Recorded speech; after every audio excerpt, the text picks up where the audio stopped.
great things about ZZ Top is sometimes in terms of the instrumentation, it's one groove, one riff, and they can make a whole song out of it. A lot of their albums are like this. They have just really great songs, but when you break it down, there's only one, maybe two parts, obviously beyond the vocal and the arrangement and stuff like that.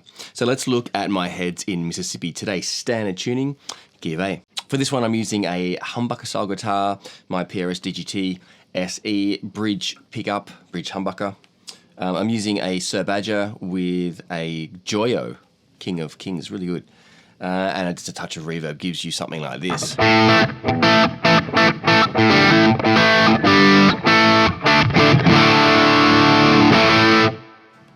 Really nice. Okay, so the main riff, swung feel.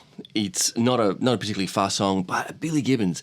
Two things you got to nail to get Billy Gibbons. Firstly, that swung feel that he uses on many ZZ Top songs. So great. That swung feel. And then the second thing is hybrid picking. He's a big hybrid picker, and this is the way this one is done. Of course, you don't have to do it that way, but if you're not a comfortable hybrid picker, this is probably a good one to get under your fingers. So hybrid picking, what do I mean? Pick and fingers independently. Really, we're talking about these two fingers, your second and third fingers there. Okay, now we're just looking at an A5, okay, and the hybrid picking comes in from the bass note to the fretted notes.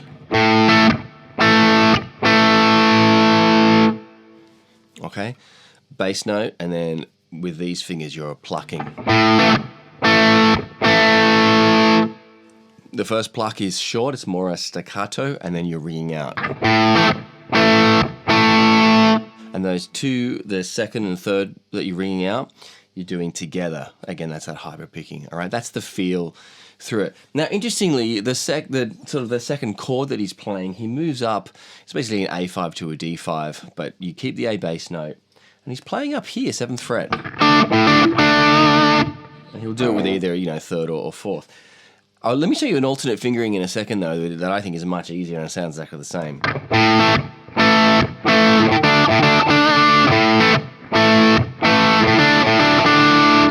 Okay, so again, we'll see the tab there. That's essentially the main riff, the verse riff, and most of the song, except for one sort of B section and then a slight change under the solo.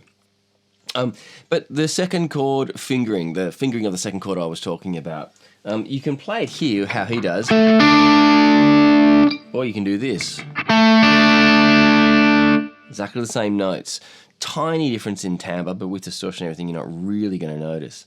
So the difference is this: I'll play it the way Billy does it first, and then I'll play it in an alternate way second time.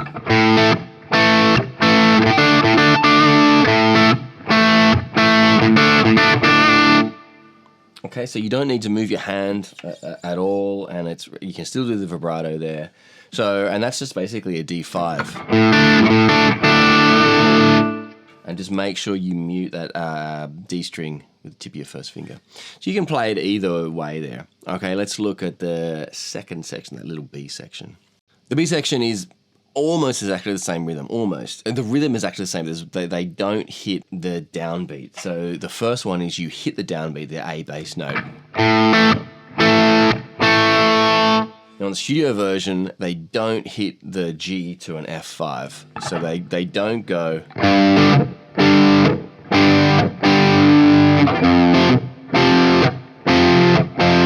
Okay, they don't do that. I showed you what they don't do first. So just leave a break there. 2, 3, 4.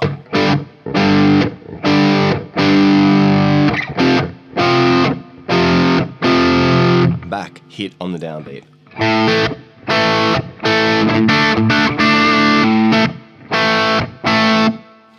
Okay, my head's in Mississippi. Nice short riff. Great one to get into hybrid picking if you're not too familiar with that as a technique. Good luck. See you next time.